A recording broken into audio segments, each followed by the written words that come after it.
Every year, hundreds of students in classrooms across California do something most kids only see in a nature documentary.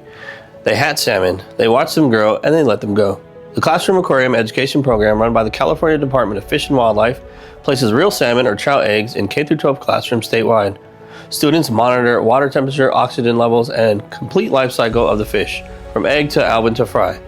The program is supported by CDFW hatcheries and coordinated through community partners across the state. It connects directly to science standards in ecosystems, life cycles, and environmental stewardship. But more than standards, it builds something you cannot put in a rubric.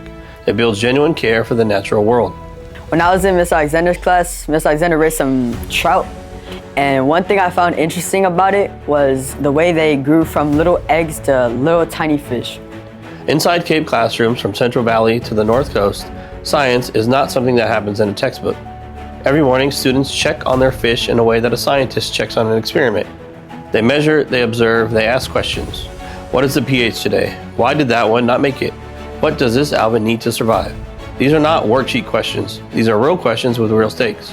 And students rise to meet them in ways that still surprise the teachers who have been doing this for years. Something that I found interesting about the trout is that it taught me the importance of water quality. The learning does not stop at the classroom door. CAEP teachers take students to rivers, hatcheries, and watersheds that many of them have never visited before.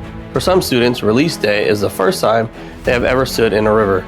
They carry salmon from a tank in their classroom all the way to the watershed where those fish will spend their lives. What I thought was interesting about the trout is how they hatch from orange pods and turn into big fish, and it helped me understand the natural of Earth and how things are born.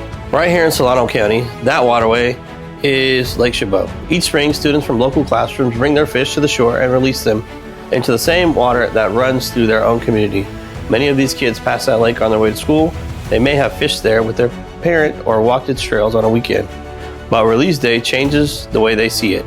It is now a place they are connected to in a way that did not exist before. Programs like CAEP exist because California has made a commitment to its students and to its wild places. I think what was interesting about the trout was how small they were, but how big they were going to end up being. The California Department of Fish and Wildlife is not just managing fish populations.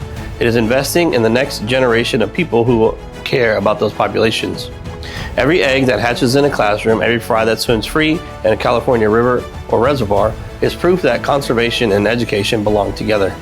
That connection does not end when the school year ends. It stays with these kids forever. This is what it looks like when science comes alive.